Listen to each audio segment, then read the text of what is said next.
Revelation chapter 21 and 22 says there's a new earth or a future earth where literally heaven comes down on a new earth.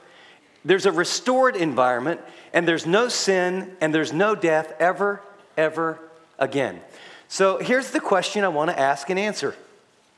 What will heaven be like on the new earth? Circle the word in that big bold heaven. It's not a misprint. I didn't mistakenly write, what will life be like on the new earth? It's what will heaven be like?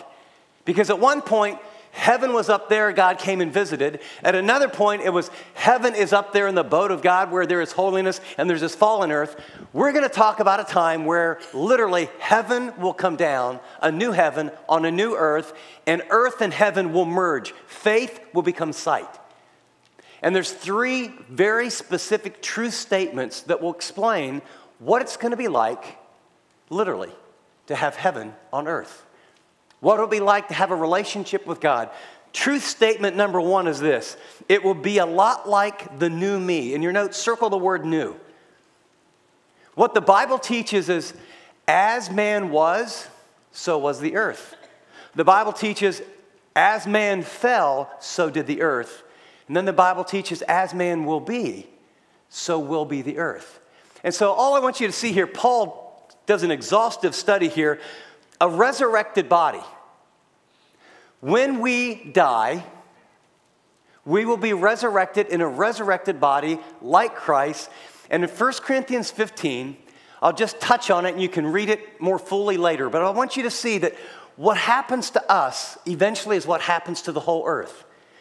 Paul begins his discussion in verse 35 because some people were saying there isn't a resurrection. He says, but some may ask, how are the dead raised? And then the issue was, if there's a resurrection, what kind of body will they come? How foolish. And then he begins to explain that just like in the physical earth, if you take a seed, you don't plant a body, you plant a seed, and then what comes out of the ground from the seed is something that's far different. And then he goes into a very significant discussion about the first, he calls the first Adam, the word Adam in Hebrew means ground. And then Paul always calls the last Adam Christ. And if you study this passage carefully, Paul makes one very singular point. He says the first Adam had a natural or physical body. The last Adam, Jesus, when he was resurrected, had a spiritual body.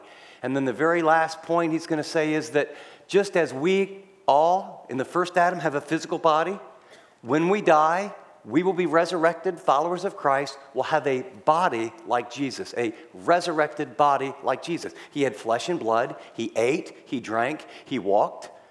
He walked upon the earth, and yet he had still the very significant wounds you could see, and that we will have a spiritual body like his.